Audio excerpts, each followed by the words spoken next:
اعوذ باللہ من الشیطان الرجیم بسم اللہ الرحمن الرحیم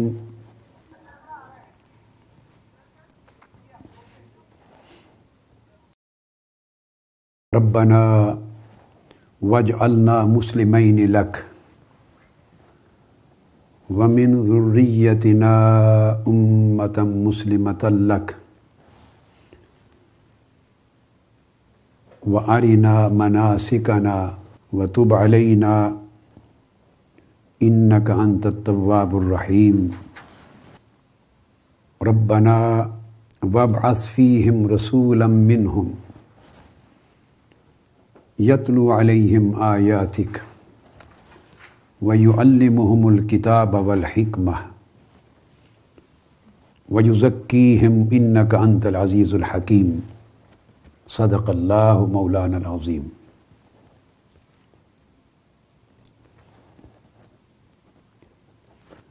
اللہ رب العزت کا شکر ہے جس کی توفیق نے ہمیں یہاں جمع کیا ہے ایک برکت والی مجلس میں، جس میں اللہ رب العزت کی بارگاہ سے انوار و تجلیات کا نزول ہے اور برکات، رحمات اور نعمات کا ورود ہے۔ آج کی اس میلاد مصطفیٰ کانفرنس کے لیے میں نے جس موضوع کا انتخاب کیا ہے وہ ہے ولادت و فردیت، یعنی حضور نبی اکرم صلی اللہ تعالی علیہ وآلہ وسلم کی ولادت و فردیت، جس میں آقا علیہ الصلاۃ والسلام کے ولادت و نسب کا اور آپ کی شان و حسب کا بیان میں قرآن و سنت کی روشنی میں کرنا چاہوں گا، اور اولاً ذکر آقا علیہ الصلاۃ والسلام کی ولادت کا، آپ کے میلاد کا اور آپ کے طہارت نسب کا قرآن مجید سے ذکر میلاد کو کرتے ہیں۔ آج سورہ بقرہ کی آیت نمبر 128 اور 129 کی میں نے تلاوت کی۔ یہ دو آیتیں اس مقام پر وارد ہوئی ہیں جب سیدنا ابراہیم علیہ السلام اور سیدنا اسماعیل علیہ السلام دونوں باپ اور بیٹا امر الہی پر کعبۃ اللہ کی تعمیر کر چکے اور کعبۃ اللہ کی دیواریں اٹھا چکے، جس کا ذکر قرآن مجید میں آتا ہے وَإِذْ يَرْفَعُ إِبْرَاهِيمُ الْقَوَاعِدَ مِنَ الْبَيْتِ وَإِسْمَاعِيلُ۔ تو اس وقت انہوں نے اللہ رب العزت کے حضور ایک دعا کی۔ آج جس اعتبار سے میں اس دعا کا اور اس کے کچھ قرآنی متعلقات کا ذکر کرنا چاہتا ہوں، وہ پہلو بہت اہم ہے۔ حضور علیہ السلام کے میلاد کو سمجھنے کے حوالے سے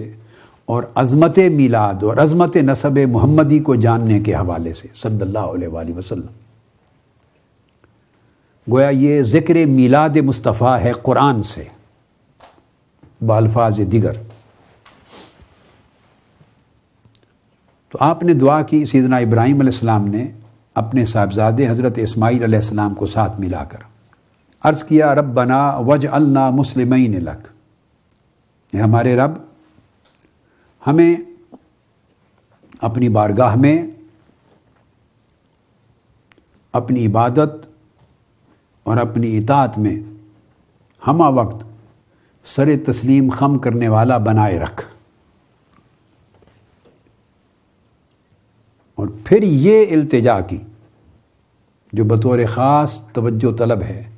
جہاں سے قرآن مجید میں میلاد مصطفیٰ صلی اللہ علیہ وآلہ وسلم کا مضمون شروع ہوتا ہے۔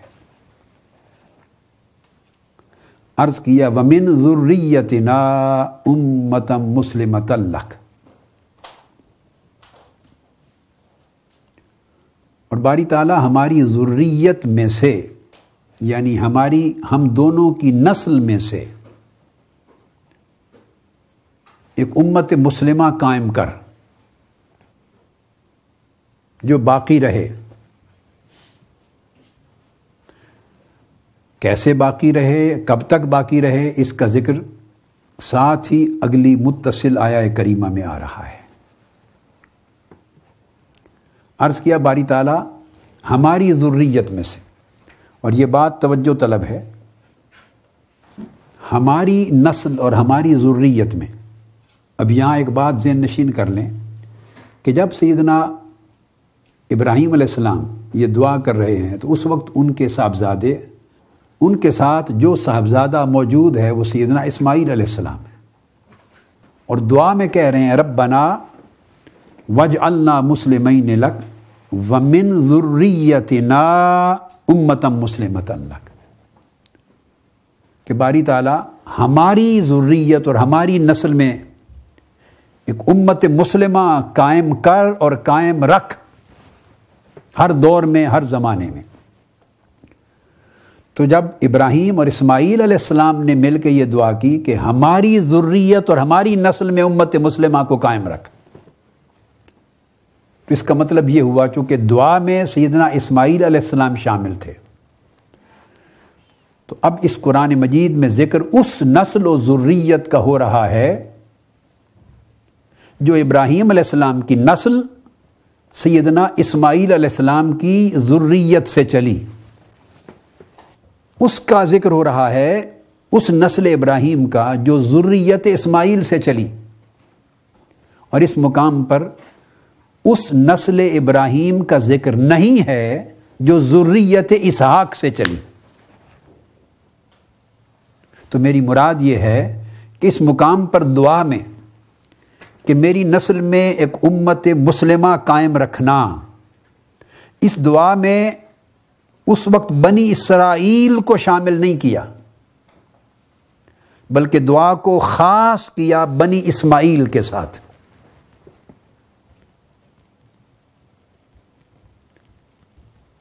اب یہ بات توجہ طلب ہے کہ لفظ بولا من ذریتنا امۃ مسلمۃ لک، دوسری چیز جو توجہ طلب ہے کہ ہم دونوں کی جو ذریت نسل ہوگی، یعنی نسل ابراہیم اور ذریت اسماعیل جو ہوگی، اس ساری کی ساری نسل اور ذریت کو امت مسلمہ بنائے رکھنے کی دعا نہیں کی۔ اگر یہ دعا ہوتی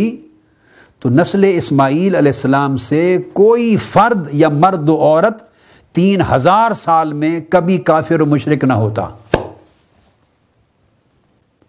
یہ نہیں عرض کیا کہ میرے بیٹے اسماعیل کی نسل سے جتنی اولاد ہو وہ سب امت مسلمہ ہو، یہ نہیں کہا، عرض کیا وَمِن ذُرِّيَّتِنَا، میرے بیٹے اسماعیل کی نسل سے جو ذریت چلے، وَمِن ذُرِّيَّتِنَا، اس ذریت میں سے ایک طبقہ ہمیشہ امت مسلمہ کے طور پہ زندہ رہے۔ گویا نسل اسماعیل میں سے ایک طبقہ ہمیشہ مسلمان رہے، ہمیشہ توحید پر رہے، ہمیشہ شرک اور کفر سے محفوظ و مامون رہے، ہمیشہ ایمان اور اخلاص بندگی پر رہے۔ یہ دعا کر رہے ہیں تو لفظ من بعدیت کے لیے ہے کہ نسل اسماعیل میں سے کچھ لوگ ہر زمانے میں، ہر صدی میں تسلسل کے ساتھ ایسے رہیں جنہیں امت مسلمہ کا ٹائٹل دیا جا سکے، جو امت مسلمہ کہلائیں، ہمیشہ عقیدہ توحید پر ہوں اور وہ شرک اور کفر کی آلودگیوں سے ہمیشہ محفوظ رہیں۔ یہ دعا کی نگاہ عاشق کی دیکھ لیتی ہے پردائے میم کو اٹھا کر، دیکھ لیتی ہے پردائے میم کو اٹھا کر۔ اب یہ بات توجہ طلب ہے کہ لفظ بولا من ذریتنا امۃ مسلمۃ لک، دوسری چیز جو توجہ طلب ہے کہ ہم دونوں کی جو ذریت نسل ہوگی، یعنی نسل ابراہیم اور ذریت اسماعیل جو ہوگی، اس ساری کی ساری نسل اور ذریت کو امت مسلمہ بنائے رکھنے کی دعا نہیں کی، اگر یہ دعا ہوتی تو نسل اسماعیل علیہ السلام سے کوئی فرد یا مرد و عورت 3000 سال میں کبھی کافر و مشرک نہ ہوتا. یہ نہیں عرض کیا کہ میرے بیٹے اسماعیل کی نسل سے جتنی اولاد ہو وہ سب امت مسلمہ ہو، یہ نہیں کہا. عرض کیا وَمِن ذُرِّيَّتِنَا، میرے بیٹے اسماعیل کی نسل سے جو ذریت چلے، وَمِن ذُرِّيَّتِنَا، اس ذریت میں سے ایک طبقہ ہمیشہ امت مسلمہ کے طور پہ زندہ رہے. گویا نسل اسماعیل میں سے ایک طبقہ ہمیشہ مسلمان رہے، ہمیشہ توحید پر رہے، ہمیشہ شرک اور کفر سے محفوظ و مامون رہے، ہمیشہ ایمان اور اخلاص بندگی پر رہے. یہ دعا کر رہے ہیں. تو لفظ من بعدیت کے لیے ہے کہ نسل اسماعیل میں سے کچھ لوگ ہر زمانے میں، ہر صدی میں تسلسل کے ساتھ ایسے رہیں جنہیں امت مسلمہ کا ٹائٹل دیا جا سکے، جو امت مسلمہ کہلائیں، ہمیشہ عقیدہ توحید پر ہوں اور وہ شرک اور کفر کی آلودگیوں سے ہمیشہ محفوظ رہیں. یہ دعا کی. اور پھر اس دعا کے ساتھ ایک بات بطور خاص، اس میں اللہ رب العزت سے آپ نے چند چیزیں طلب کی. پہلی چیز تو یہ طلب کی کہ میرے بیٹے اسماعیل کی نسل میں، ذریت میں سے ایک طبقہ ہمیشہ عقیدہ توحید پر، اسلام پر اور ایمان پر رہے. ایک بات طلب کی. اور دوسری بات یہ طلب کی جو بڑی اہم، وہ فرمایا ربنا وابعث فیہم رسولا منہم، پھر اے ہمارے رب وہ جو میرے بیٹے اسماعیل کی نسل میں سے ایک طبقہ امت مسلمہ کے طور پہ ہمیشہ قائم ہوگا، ہمیشہ اس امت مسلمہ میں سے اپنا نبی آخر الزمان محمد مصطفیٰ ان کو مبعوث کرنا. اس امت مسلمہ میں سے محمد مصطفیٰ کو مبعوث کرنا صلی اللہ تعالی علیہ وآلہ وسلم. ریلیونس ہے اس بات کا ان کلمات کے ساتھ، ربنا وابعث فیہم رسولا منہم، پھر ان میں میرے اس ذریت میں رسول آخر الزمان کو مبعوث فرمانا، منہم، اور اس ذریت میں سے جو امت مسلمہ ہوگی، جو ان پر تیری کتاب کی آیتیں تلاوت کرے گا اور تزکیہ کرے گا اور کتاب و حکمت کی تعلیم دے گا. تو تیسری چیز یہ طلب کی اللہ رب العزت کی بارگاہ سے کہ نبی آخر الزمان سیدنا محمد مصطفیٰ صلی اللہ علیہ وسلم اس امت مسلمہ میں سے مبعوث ہوں، اس امت مسلمہ میں پیدا ہوں، ان میں سے اٹھیں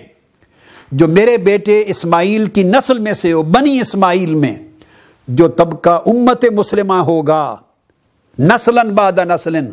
ان میں تیرے نبی آخر الزمان تیرے محبوب مبعوث ہوں، کسی اور نسل سے نہیں. اب اس دعا کے ذریعے مطلب یہ ہوا کہ آپ نے امت مسلمہ بھی مانگی نسل اسماعیل میں،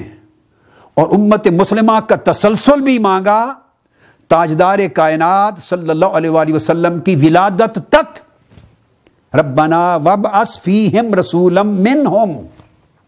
اور وہ امت مسلمہ اس وقت تک برقرار رہے تسلسل کے ساتھ، اور اس میں انقطاع نہ ہو، بریک نہ آئے، کوئی زمانہ اس امت مسلمہ سے خالی نہ ہو، اور اس وقت تک برقرار رہے کہ اسی امت مسلمہ میں سے نبی و آخر الزمان محمد مصطفیٰ صلی اللہ علیہ وآلہ وسلم کی بعثت. امت مسلمہ کا تسلسل مانگا بلا انقطاع، اور آقا علیہ السلام کی ولادت اسی امت مسلمہ میں سے مانگی جو بنی اسماعیل کے طبقے میں تھی. اس آیت کریمہ نے یہ بات واضح کر دی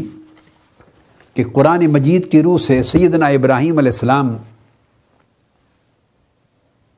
کی دعا قبول ہوئی، اور آپ کی دعا میں ایک طبقہ دعا کے نتیجے میں اسماعیل علیہ السلام کی نسل میں سے ایک طبقہ ہمیشہ عقیدہ توحید پہ رہا، ہمیشہ ایمان اور اسلام پہ رہا، اور کفر اور شرک اور گمراہی سے محفوظ و مامون رہا۔ کئی لوگ گمراہ ہوئے، کافر و مشرک بھی انہی میں سے ہوئے، مگر انہی میں سے من ذریتنا، اور ذریت کا ایک حصہ جسے نسب مصطفیٰ بنانا تھا، جو حضور علیہ السلام کے آباء و اجداد بننا تھا، جنہیں آقا علیہ السلام کے آباء و اجداد بننا تھا، جنہیں آقا علیہ السلام کے نسب میں شامل ہونا تھا، وہ طبقہ تسلسل کے ساتھ عقیدہ توحید پر امت مسلمہ بن کے رہا۔ تو قرآن مجید کی اس آیت کریمہ نے یہ بات ثابت کر دی کہ آقا علیہ السلام کی ولادت کی خاطر اللہ تبارک و تعالیٰ نے حضور علیہ السلام کے پورے نسب کو شرک اور کفر کی آلودگیوں سے پاک رکھا، اس لیے کہ ولادت مصطفیٰ اس نسب میں ہو، اس نسل میں ہو، اس ذریت میں ہو، اس خانوادے میں ہو، اور اس خاندان میں ہو جس خاندان کے آباء و اجداد اور امہات، مرد اور عورت، کسی دور میں بھی کفر و شرک میں مبتلا نہ ہوئے ہوں، کیونکہ ان پشتوں سے نور مصطفیٰ نے چل کے آنا تھا، ان ماؤں کے بطنوں میں سے نور مصطفیٰ نے گزر کے آنا تھا۔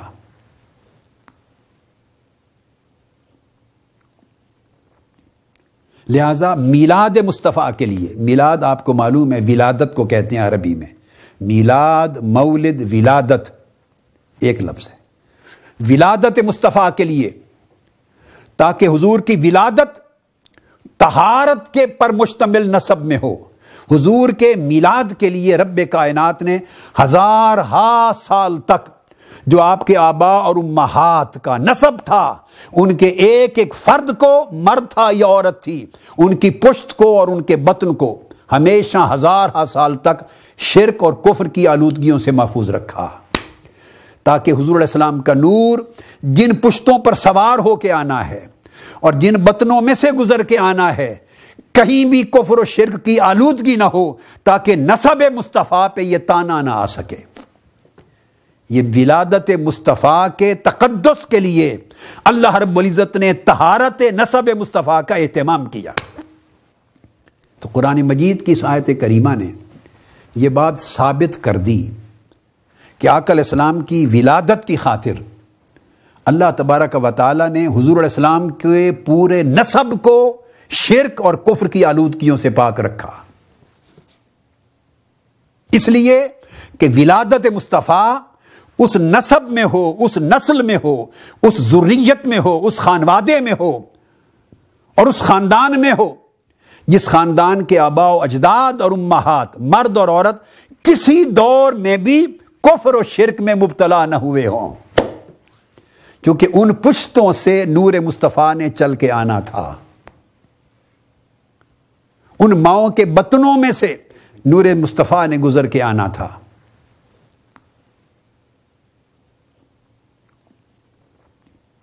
لہذا میلاد مصطفیٰ کے لیے، میلاد آپ کو معلوم ہے ولادت کو کہتے ہیں عربی میں، میلاد، مولد، ولادت ایک لفظ ہے۔ ولادت مصطفیٰ کے لیے، تاکہ حضور کی ولادت طہارت کے پر مشتمل نسب میں ہو، حضور کے میلاد کے لیے رب کائنات نے ہزارہا سال تک جو آپ کے آباء اور امہات کا نسب تھا، ان کے ایک ایک فرد کو، مرد تھا یا عورت تھی، ان کی پشت کو اور ان کے بطن کو ہمیشہ ہزارہا سال تک شرک اور کفر کی آلودگیوں سے محفوظ رکھا، تاکہ حضور علیہ السلام کا نور جن پشتوں پر سوار ہو کے آنا ہے اور جن بطنوں میں سے گزر کے آنا ہے، کہیں بھی کفر و شرک کی آلودگی نہ ہو، تاکہ نسب مصطفیٰ پہ یہ تانا نہ آ سکے۔ یہ ولادت مصطفیٰ کے تقدس کے لیے اللہ رب العزت نے طہارت نسب مصطفیٰ کا اہتمام کیا۔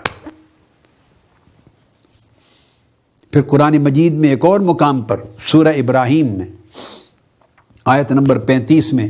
ابراہیم علیہ السلام کی ایک اور دعا کا ذکر آتا ہے۔ عرض کرتے ہیں وَإِذْ قَالَ إِبْرَاهِيمُ رَبِّ اجْعَلْ هَٰذَا الْبَلَدَ آمِنًا، اے باری تعالیٰ اس شہر مکہ کو امن والا شہر بنا دے، ایک دعا کی۔ دوسری وجنبنی وبنی ان نعبد الاصنام، مجھے اور میری اولاد میں، اور اس کو من ذریتی کے ساتھ ملا کے پڑھیں، ایک طبقہ ہمیشہ ایسا رکھ جو بت پرستی سے پاک رہے اور شرک سے ہمیشہ محفوظ رہے اور ایمان پر اور عقیدہ توحید پر سلامتی کے ساتھ قائم رہے۔ پھر سورہ ابراہیم میں،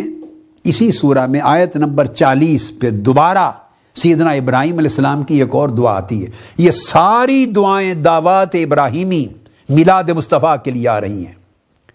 اور میلاد مصطفیٰ کی خاطر نسب مصطفیٰ کی طہارت کا اور ایمان کا اہتمام ہو رہا ہے۔ رب اجعلنی مقیم الصلاۃ ومن ذریتی ربنا وتقبل دعا۔ آپ توجہ کریں، باری تعالیٰ مجھے بھی ہمیشہ نماز کو قائم رکھنے والا رکھ، ومن ذریتی، اور میری نسل میں سے ایک طبقہ بھی ہمیشہ نماز کو قائم رکھنے والا رہے، ایک طبقہ بنی اسماعیل میں سے ایک طبقہ ہمیشہ نماز کو قائم رکھنے والا رہے، ہر دور میں جب کوئی اور نماز پڑھنے والا نہ ہو، ہر طرف شرک ہو، ہر طرف کفر ہو، گمراہی ہو، اندھیرا ہو، مگر ان کفر و شرک اور گمراہی کے اندھیروں میں ایک طبقہ میری نسل کا ایسا رہے جو تیری توحید کے چراغ جلاتا رہے، ایمان کے چراغ جلاتا رہے، تاکہ ان پشتوں سے، ان نسبوں سے میرا محبوب نبی آخر الزماں ان میں سے گزرتا ہوا اس کا نور گزرتا گزرتا وادی مکہ میں اس کا ظہور ہو۔ اب یہ جو ابراہیم علیہ السلام کی سب دعائیں ہیں، ان دعاؤں کی قبولیت کا اللہ رب العزت نے پھر قرآن میں ذکر کیا۔ یہ بڑی اہم بات ہے۔ سب دعائیں تھیں جو میلاد مصطفیٰ کی طرف اشارہ کر رہی ہیں،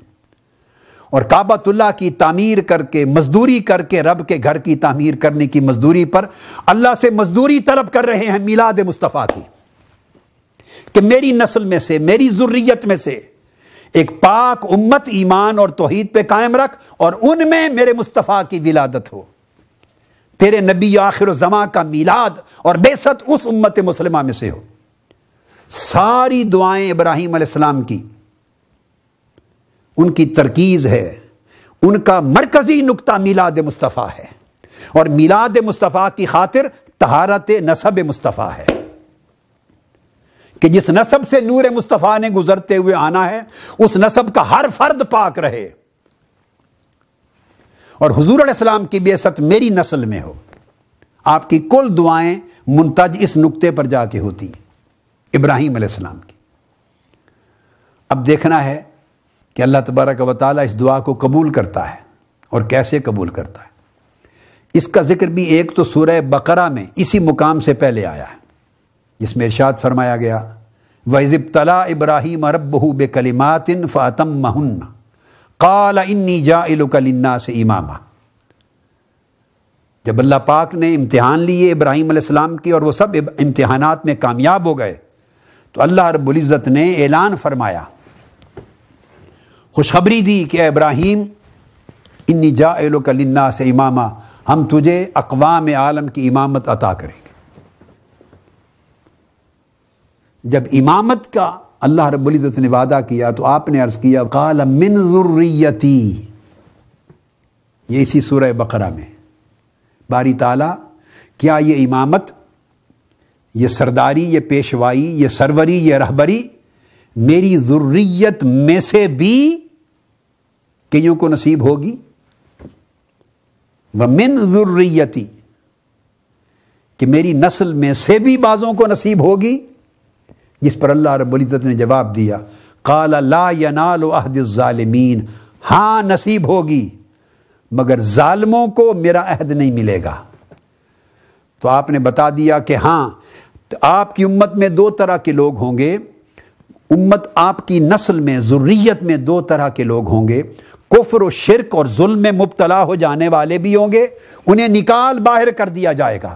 اور آپ کی ذریت میں وہ طبقہ جو امت مسلمہ رہے گا، ایمان، اسلام اور توحید پر قائم رہے گا، ان کو میرا عہد امامت و نبوت ملے گا۔ تو اللہ رب العزت نے آپ کی دعاؤں کو قبول فرما کے اس کو مشروط کر دیا اور واضح کر دیا کہ آپ کی نسل میں سے دونوں قسموں کے طبقات ہوں گے، کافر و مشرک بھی اور مومن و موحد بھی۔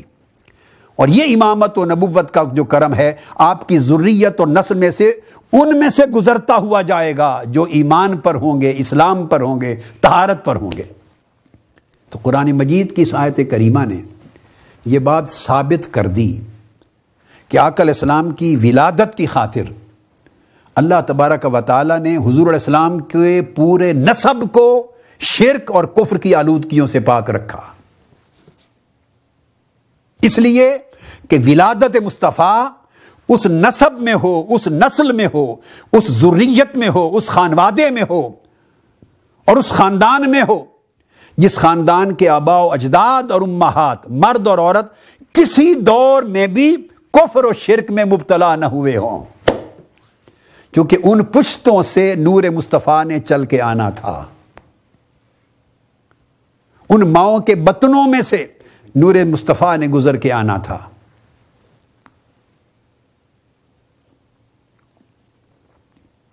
لہذا میلاد مصطفیٰ کے لیے، میلاد آپ کو معلوم ہے ولادت کو کہتے ہیں عربی میں،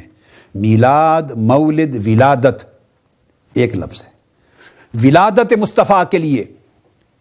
تاکہ حضور کی ولادت طہارت کے پر مشتمل نسب میں ہو، حضور کے میلاد کے لیے رب کائنات نے ہزارہا سال تک جو آپ کے آباء اور امہات کا نسب تھا، ان کے ایک ایک فرد کو، مرد تھا یا عورت تھی، ان کی پشت کو اور ان کے بطن کو ہمیشہ ہزارہا سال تک شرک اور کفر کی آلودگیوں سے محفوظ رکھا، تاکہ حضور علیہ السلام کا نور جن پشتوں پر سوار ہو کے آنا ہے اور جن بطنوں میں سے گزر کے آنا ہے، کہیں بھی کفر و شرک کی آلودگی نہ ہو، تاکہ نسب مصطفیٰ پہ یہ تانا نہ آ سکے۔ یہ ولادت مصطفیٰ کے تقدس کے لیے اللہ رب العزت نے طہارت نسب مصطفیٰ کا اہتمام کیا۔ پھر قرآن مجید میں ایک اور مقام پر سورہ ابراہیم میں آیت نمبر 35 میں ابراہیم علیہ السلام کی ایک اور دعا کا ذکر آتا ہے۔ عرض کرتے ہیں وَإِذْ قَالَ إِبْرَاهِيمُ رَبِّ اجْعَلْ هَٰذَا الْبَلَدَ آمِنًا، اے باری تعالیٰ اس شہر مکہ کو امن والا شہر بنا دے، ایک دعا کی۔ دوسری وَاجْنُبْنِي وَبَنِيَّ أَن نَّعْبُدَ الْأَصْنَامَ، مجھے اور میری اولاد میں، اور اس کو من ذریتی کے ساتھ ملا کے پڑھیں، ایک طبقہ ہمیشہ ایسا رکھ جو بت پرستی سے پاک رہے اور شرک سے ہمیشہ محفوظ رہے اور ایمان پر اور عقیدہ توحید پر سلامتی کے ساتھ قائم رہے۔ پھر سورہ ابراہیم میں، اسی سورہ میں آیت نمبر 40 پہ دوبارہ سیدنا ابراہیم علیہ السلام کی ایک اور دعا آتی ہے۔ یہ ساری دعائیں دعوات ابراہیمی میلاد مصطفیٰ کے لیے آ رہی ہیں، اور میلاد مصطفیٰ کی خاطر نسب مصطفیٰ کی طہارت کا اور ایمان کا اہتمام ہو رہا ہے۔ رب اجعلنی مقیم الصلاۃ ومن ذریتی ربنا وتقبل دعا۔ آپ توجہ کریں، باری تعالیٰ مجھے بھی ہمیشہ نماز کو قائم رکھنے والا رکھ، ومن ذریتی، اور میری نسل میں سے ایک طبقہ بھی ہمیشہ نماز کو قائم رکھنے والا رہے، ایک طبقہ بنی اسماعیل میں سے ایک طبقہ ہمیشہ نماز کو قائم رکھنے والا رہے، ہر دور میں جب کوئی اور نماز پڑھنے والا نہ ہو، ہر طرف شرک ہو، ہر طرف کفر ہو، گمراہی ہو، اندھیرا ہو، مگر ان کفر و شرک اور گمراہی کے اندھیروں میں ایک طبقہ میری نسل کا ایسا رہے جو تیری توحید کے چراغ جلاتا رہے، ایمان کے چراغ جلاتا رہے، تاکہ ان پشتوں سے، ان نسبوں سے میرا محبوب نبی آخر الزمان ان میں سے گزرتا ہوا اس کا نور گزرتا گزرتا وادی مکہ میں اس کا ظہور ہو۔ اب یہ جو ابراہیم علیہ السلام کی سب دعائیں ہیں، ان دعاؤں کی قبولیت کا اللہ رب العزت نے پھر قرآن میں ذکر کیا۔ یہ بڑی اہم بات ہے۔ سب دعائیں تھیں جو میلاد مصطفیٰ کی طرف اشارہ کر رہی ہیں، اور کعبۃ اللہ کی تعمیر کر کے، مزدوری کر کے، رب کے گھر کی تعمیر کرنے کی مزدوری پر اللہ سے مزدوری طلب کر رہے ہیں میلاد مصطفیٰ کی، کہ میری نسل میں سے، میری ذریت میں سے ایک پاک امت ایمان اور توحید پہ قائم رکھ، اور ان میں میرے مصطفیٰ کی ولادت ہو، تیرے نبی آخر الزمان کا میلاد اور بعثت اس امت مسلمہ میں سے ہو۔ ساری دعائیں ابراہیم علیہ السلام کی، ان کی ترکیز ہے، ان کا مرکزی نقطہ میلاد مصطفیٰ ہے، اور میلاد مصطفیٰ کی خاطر طہارت نسب مصطفیٰ ہے کہ جس نسب سے نور مصطفیٰ نے گزرتے ہوئے آنا ہے اس نسب کا ہر فرد پاک رہے، اور حضور علیہ السلام کی بعثت میری نسل میں ہو۔ آپ کی کل دعائیں منتج اس نقطے پر جا کے ہوتی ہیں، ابراہیم علیہ السلام کی۔ اب دیکھنا ہے کہ اللہ تبارک و تعالیٰ اس دعا کو قبول کرتا ہے، اور کیسے قبول کرتا ہے۔ اس کا ذکر بھی ایک تو سورہ بقرہ میں اسی مقام سے پہلے آیا ہے، جس میں ارشاد فرمایا گیا وَإِذِ ابْتَلَىٰ إِبْرَاهِيمَ رَبُّهُ بِكَلِمَاتٍ فَأَتَمَّهُنَّ قَالَ إِنِّي جَاعِلُكَ لِلنَّاسِ إِمَامًا۔ جب اللہ پاک نے امتحان لیے ابراہیم علیہ السلام کی اور وہ سب امتحانات میں کامیاب ہو گئے، تو اللہ رب العزت نے اعلان فرمایا، خوشخبری دی کہ اے ابراہیم انی جاعلک للناس اماما، ہم تجھے اقوام عالم کی امامت عطا کریں گے۔ جب امامت کا اللہ رب العزت نے وعدہ کیا تو آپ نے عرض کیا قال من ذریتی، یہ اسی سورہ بقرہ میں باری تعالیٰ کیا یہ امامت، یہ سرداری، یہ پیشوائی، یہ سروری، یہ رہبری میری ذریت میں سے بھی کئیوں کو نصیب ہوگی؟ وَمِن ذُرِّيَّتِي، کہ میری نسل میں سے بھی بعضوں کو نصیب ہوگی؟ جس پر اللہ رب العزت نے جواب دیا قال لا ينال عہد الظالمین، ہاں نصیب ہوگی مگر ظالموں کو میرا عہد نہیں ملے گا۔ تو آپ نے بتا دیا کہ ہاں آپ کی امت میں دو طرح کے لوگ ہوں گے، امت آپ کی نسل میں ذریت میں دو طرح کے لوگ ہوں گے، کفر و شرک اور ظلم میں مبتلا ہو جانے والے بھی ہوں گے، انہیں نکال باہر کر دیا جائے گا، اور آپ کی ذریت میں وہ طبقہ جو امت مسلمہ رہے گا، ایمان اسلام اور توحید پر قائم رہے گا، ان کو میرا عہد امامت و نبوت ملے گا۔ تو اللہ رب العزت نے آپ کی دعاؤں کو قبول فرما کے اس کو مشروط کر دیا اور واضح کر دیا کہ آپ کی نسل میں سے دونوں قسموں کے طبقات ہوں گے، کافر و مشرک بھی اور مومن و موحد بھی، اور یہ امامت و نبوت کا جو کرم ہے آپ کی ذریت اور نسل میں سے ان میں سے گزرتا ہوا جائے گا جو ایمان پر ہوں گے، اسلام پر ہوں گے، طہارت پر ہوں گے۔